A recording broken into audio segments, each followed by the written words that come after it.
नाही चर्चा झाली आता तुम्ही बघितलं असेल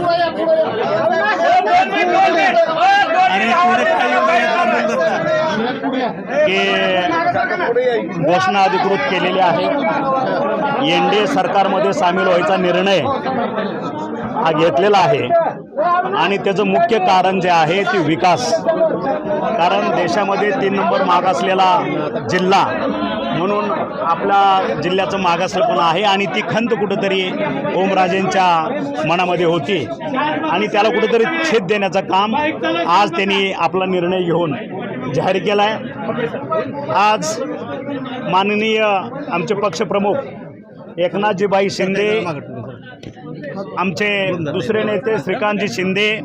यांच्या नेतृत्वावरती विश्वास ठेवून आज खऱ्या अर्थानं हे मिशन टायगर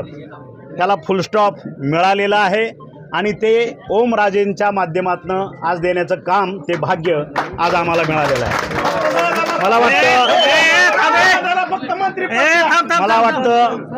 मला वाटतं पक्षप्रमुखांनी जी जबाबदारी आमच्यावर सोपवली होती ती यशस्वीपणे आम्ही पार पाडली आणि आज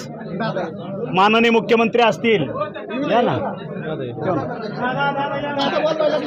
माननीय मुख्यमंत्री असतील, उपमुख्यमंत्री असतील, आमच्या युतीतील सर्व घटक पक्ष असतील, ह्यांनी आमच्या ओमराजेंना शब्द दिलेला आहे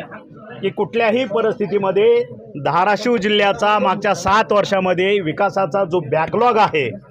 तो आम्ही भरून काढल्याशिवाय स्वस्थ बसणार नाही हा शब्द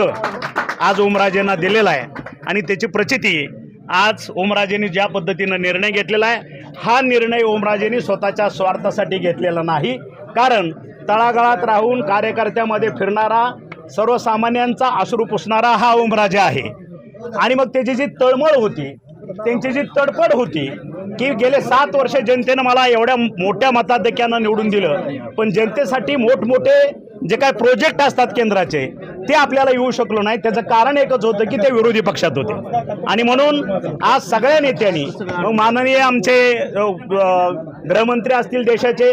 आमचे मुख्यमंत्री देवेंद्रजी फडणवीस असतील, आमचे पक्षप्रमुख एकनाथजीबाई शिंदे असतील, ह्यांनी त्यांना पूर्ण वचन दिलेलं आहे कसल्याही परिस्थितीमध्ये तुमचा 7 वर्ष जे काय काळ विरोधी पक्षात गेलेला आहे तो बॅकलॉग कसल्याही परिस्थितीमध्ये आम्ही तुम्हाला भरून काढू, शिवाय त्याच्यापेक्षा जास्त धाराशिव जिल्ह्यासाठी करू की जेणेकरून या ठिकाणी कुठलीही बेरोजगारी राहता कामा नये हे शब्द दिला। त्याच्यामुळं आज दादांनी सर्व कार्यकर्त्यांची मनं जिंकली, सर्व